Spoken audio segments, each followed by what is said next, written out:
general supernatural, non-supernatural life stance, we have many veins. Some of us are more rational, more emotive than others. Some of us are real action-oriented, some are more head-only. And you know what? I think of it as styles.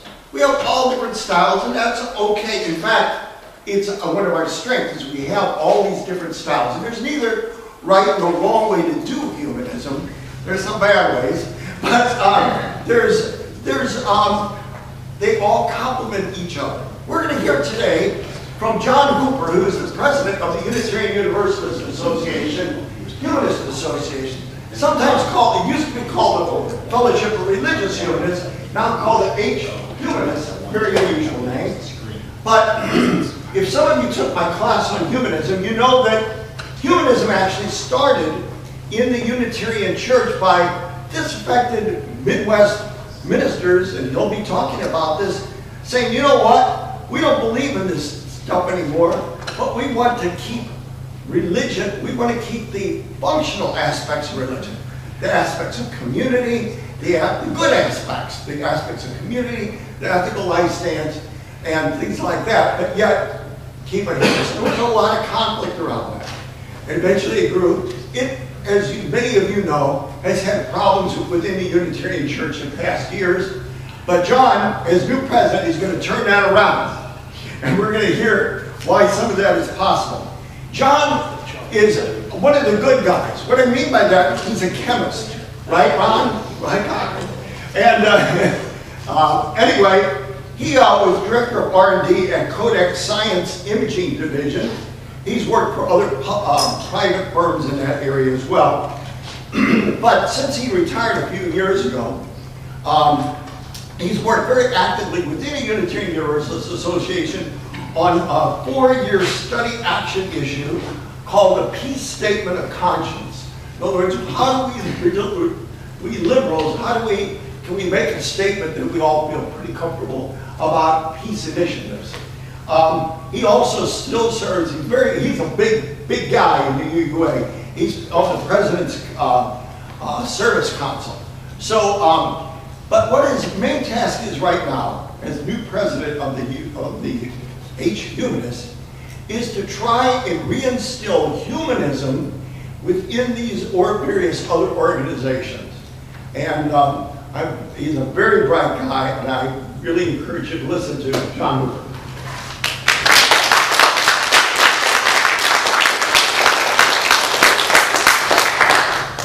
Thanks, Mike. Really appreciate it. Yeah, I was tempted to change my name to John B. H-U-U-P-E-R. Hooper. What I'd like to talk to you about, I really enjoyed this weekend. John, yeah. Small program point. If you could get back, you could get in the lights. We can see you better. It's okay. Up to you. It's totally I can see up to more. All right, that's better. Thanks. Appreciate it. Okay. I don't want too much light on this. We can see the screen fine. Okay, now okay, good. Like I say, I've had a wonderful time this weekend. It's a beautiful place, and basically warming down here. What I'd like to talk to you about today are, take this word. Okay.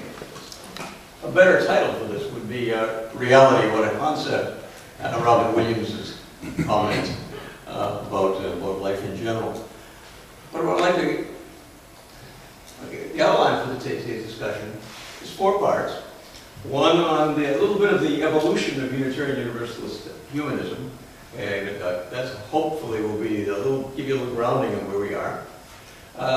Then the science of experience, which I think is one of the driving forces behind what I think is a new synthesis of humanism and naturalism.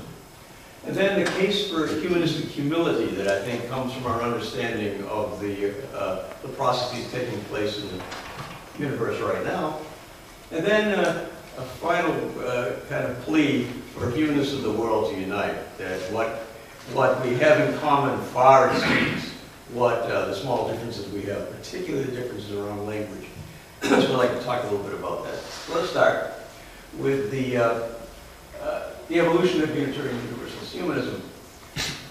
The Unitarian Universalist religious naturalism is a group that I was heavily involved in before became president of the UU Humanists. I want to give a little bit of the history of that, because they kind of come together today. And I'll cover the religious thing. I know the word's just as uncomfortable to me as it is to you. This group was formed in 2004 at the Institute for Religion in an Age of Science. This is a really long-lived conference. It's been about 55 years on Star Island, which is just off the coast of New Hampshire, about 10 miles off the coast of New Hampshire. New Hampshire really does have a coast. It's about that. And the people who were present at the formation of that are Edmund Robinson, who is a Unitarian Universalist minister, the late Joan Goodwin, who was really a layperson in this and really the spark plug of the group.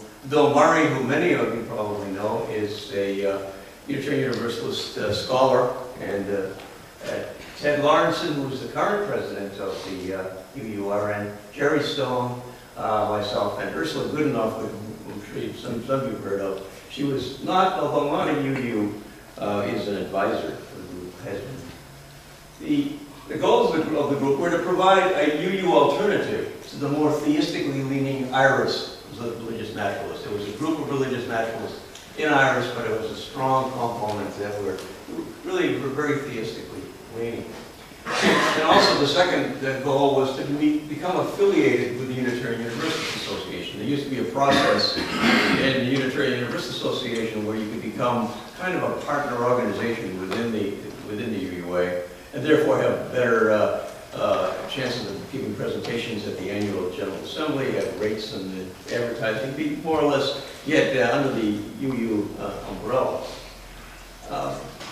We held meetings annually at both the Unitarian Universalist Association General Assembly and the Irish Conference on Star Island. We put together kind of a little statement that gave a summary of what we thought that UURN stood for. I'll read that to you. We find our sources of meaning within the natural world, where humans are understood to be emergent from and hence a part of nature. Our religious quest is informed and guided by the deepening and evolving understandings fostered by scientific inquiry and by the mindful understandings inherent in our human traditions, including art, literature, philosophy, and the religions of the world. The natural world and its emergent manifestations in human creativity and community are the focus of our immersion, wonder, and reverence, and our common naturalistic orientation generates our shared sense of place, gratitude, and joy. Now, we also thought we should specifically say what the religious thing meant in these in our response. What makes UURN religious? Okay. One of these is the apprehension of our mortality and transience combined with a gratitude for just being here, just being alive. Awe that we and all around us exist at all.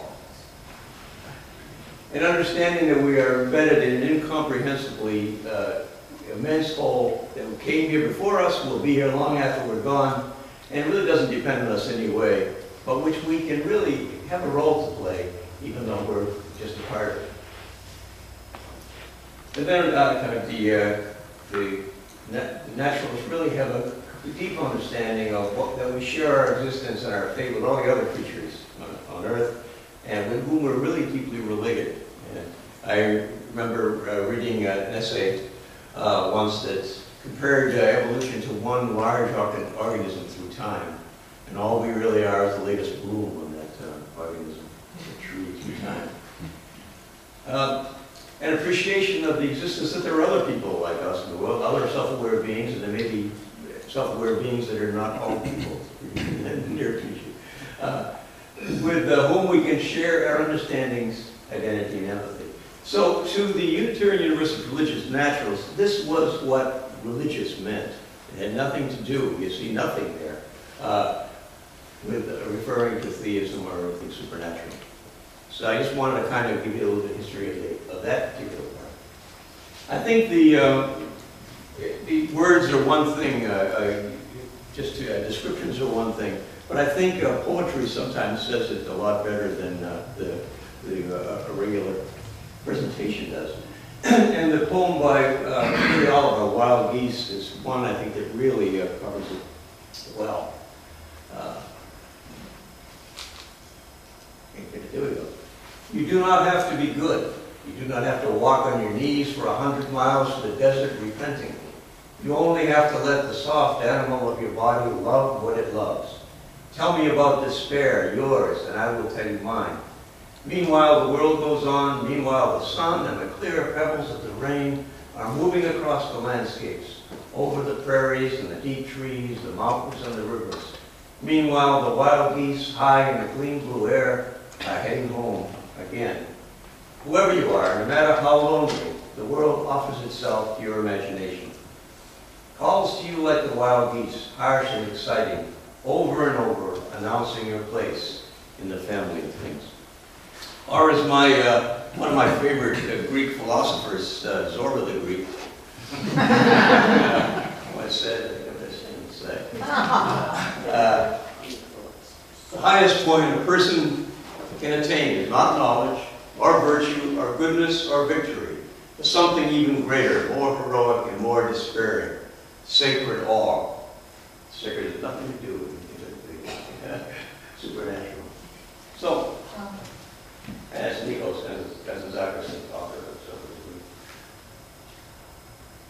we understand this side.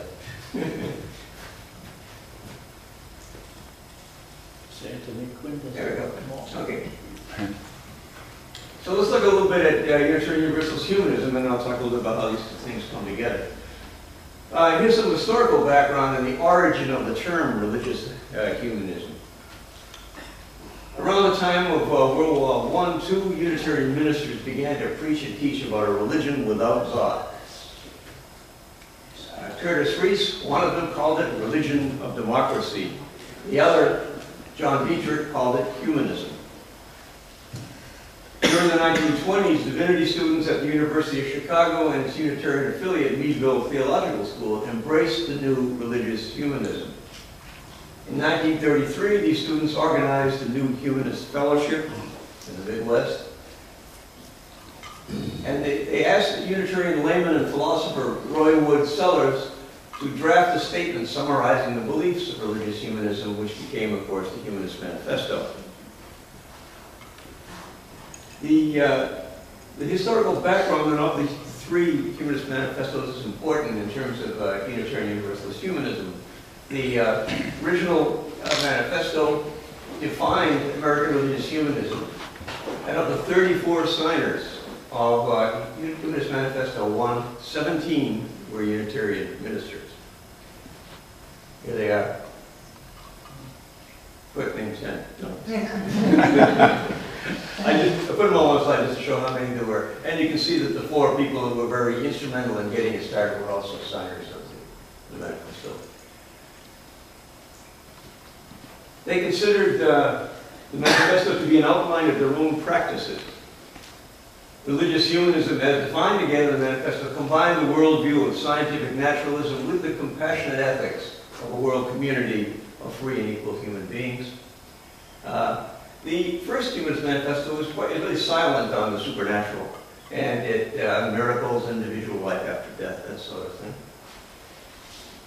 In 1973, Humanist Manifesto 2 was signed, and that was an attempt to correct some flaws in the Manifesto 1, including bringing the language up to date.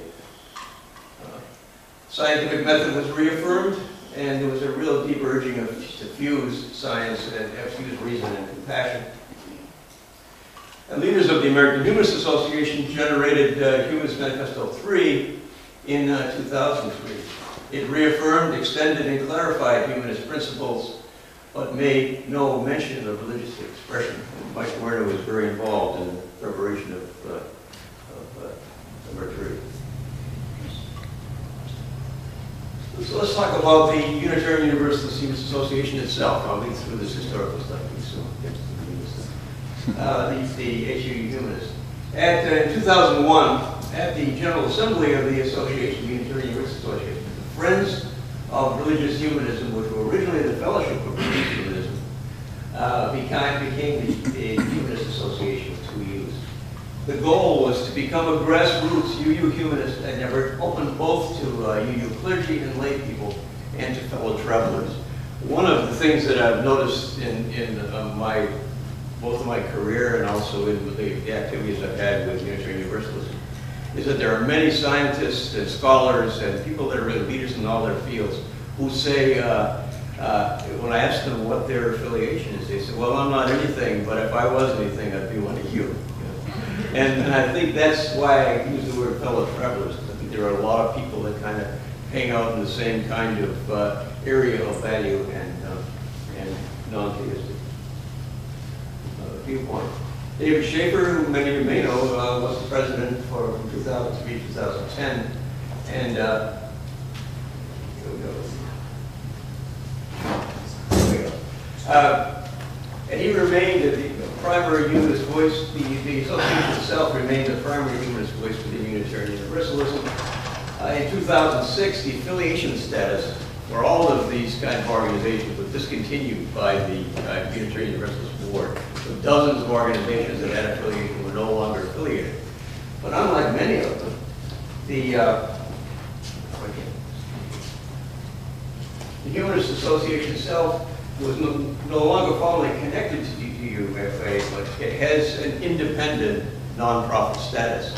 So in a way, at first we were kind of upset because we were essentially thrown out of affiliation with the UUA.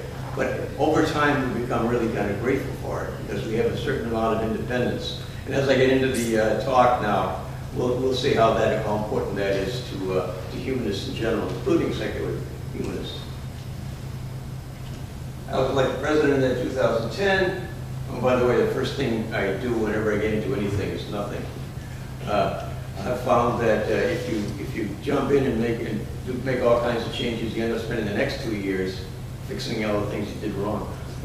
So I'm just really getting rolling now because I've learned a lot more. Part of the reason for me coming on these trips is to really hear what everybody has to say, to get the viewpoints that people have on humanism and to learn from that, to see how we best tailor the programs of the UU humanists to serve humanism in general. And as you'll see later, just a secular humanist. So the goal that I have is a proactive program with other humanist organizations with a renewed focus on action, particularly within Unitarian Universalism, to bring it back to its humanist base as much as we possibly can, and in the wider world, the quest that we're all involved in. And I'll talk more about that later too. So what about the synthesis of humanism and naturalism? One of my kind of heroes in humanism and naturalism is William Murray, Bill Murray, who I've worked with in both areas. In his book, Reason and Reverence, he talks about, covers really humanism and naturalism in a very interesting way, I thought. He said that naturalism is a philosophical perspective that denies the existence of the supernatural. There is only one realm, the natural universe. And in other words, it's metaphysically monistic. Nobody's using that. Humanism has always been naturalistic, but it has not made explicit the religious implications of that perspective. And keep in mind, this is the religion from the UU perspective, not from the theistic kind of other perspectives. And I'm coming from a UU background, not from the secular world, so I want you to understand that religion means a lot of different things, a lot different to us than it does to many of them. And he saw that new religious humanism is emerging, informed by cultural developments, guided by recent discoveries in natural and human sciences, and I'll talk about that more a little later, and grounded in the larger context of religious naturalism. He called this humanistic religious naturalism. Now, let's talk about where we are today in UU humanism. How would I know a Unitarian Universalist humanist if I saw one? Okay. I think we are in general, and as individuals, and really as a group, gradually adopting almost universally this humanistic religious naturalist perspective as a predominant life stance. And we are just as secular humanists, or that people who call themselves secular in the traditional sense. We are this worldly. There is no supernatural reference at all. And the great majority of us are functional atheists, of what we call the Laplacian variety. I'm sure you've heard about this. Napoleon Bonaparte confronted Pierre Simon Laplace, a famous mathematician and engineer, and he asked him, you have written this large book on the system of the universe and never even mentioned this creator. Why? And of course his response was, I had no need of that hypothesis. And as words in French, I don't know what French is lost, so I'm not going to try to say it.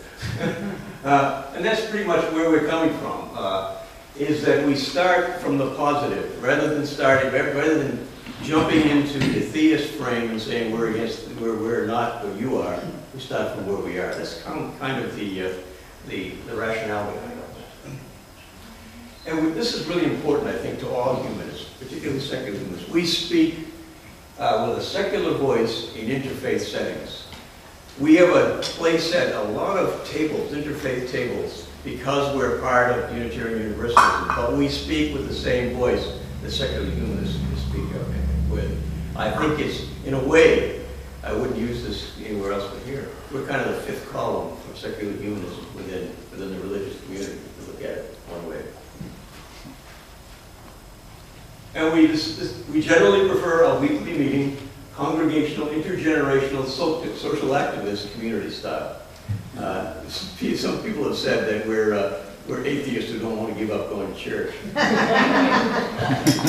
And it always grates me, but it's because there's an awful lot of truth in it. That's probably why it bothers me so much.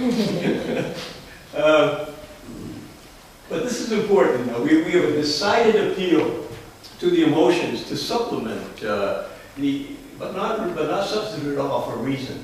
And it's kind of in a celebration of awe and compassion in the shared experience of just being alive. And that's important, because what it sounds like is that there's a lot of people, what are do you humanists gone soft? You know, do we, what happened to hard-headed humanism? Why are we, what's this emotion bit? And really not at all. I think it's because we are still very much based on a scientific and rational basis. It's just that science understands a lot more about experience. Has revealed a lot more about experience in the last couple of decades than we ever knew before, and we're kind of rolling with that. In fact, people say that, well, my favorite quote around experience and the sort of ecstatic feeling of just being alive is from Joseph Campbell. A lot of people know this. People say that what we're all seeking is a meaningful life. I don't think that's what we're really seeking. I think what we're really seeking is an experience of being alive, so that our life experiences on the purely physical plane will have resonances within our own innermost being and reality, so that we will feel the rapture of being alive. So, yeah, I didn't think rapture, the rapture word has a lot of connotations.